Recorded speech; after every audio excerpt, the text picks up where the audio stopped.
I've done a lot of crazy things in my life. I've not even told you guys about the time I worked on a cruise ship in South America for several months. And we went down the Amazon River where there was a man with a monkey and you could touch it for $1. Best dollar I've ever spent in my life.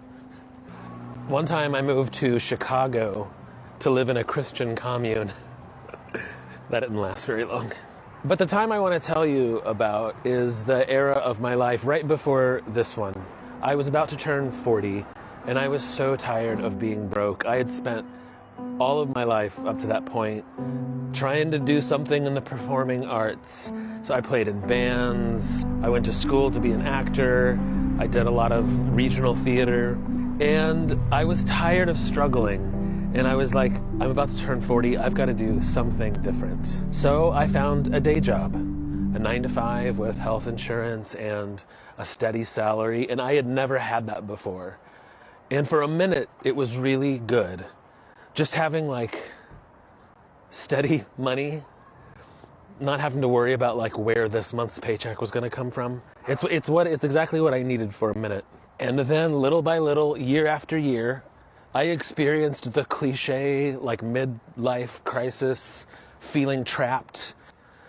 But the person who was the boss at this place was one of those bosses that just sort of lorded it over you, you know what I mean? They started saying something condescending to me every day, started talking to me like I didn't know what I was doing.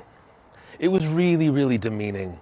Every single day for months and months and months and years. And it sucked because this place had like a creative element to it, and I had a whole lifetime of being a creative artist, and this employer just didn't see me. They didn't see my value. And I remember when I was going through it, I was like, I don't really care that much if they see me. It's just hard going into this place every day and being talked down to over and over again. It started to become so bad for my mental health. So eventually I was like, I gotta get out of this place. And I started working on the side to try and create some sort of other living for myself. And that's when I really dove into photography and really fell in love with photography. And eventually I opened up my own studio. And actually, through that experience, photography became my favorite art form. I feel like it's me being my truest artistic self. And at some point when I'm ready, I think that's what I'll focus on completely. That'll be my artistic old man years. And then the pandemic happened. And then, you know, as the story goes, my social media blew up. And it was funny, in the early days of so many people tuning into me on TikTok, I was working on a photo book, and I was like, maybe these people will be interested in buying my photo book. But then I got an agent and hit the road, and that's what I've been doing ever since. And it's been a wild dream come true.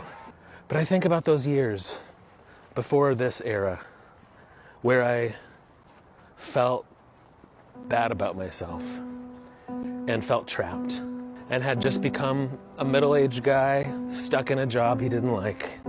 I'm weirdly grateful for all the times in my life that sucked. It all led to this place. So if you're going through it, if you're stuck, if you feel like nothing can be different, it can be different. You can do it.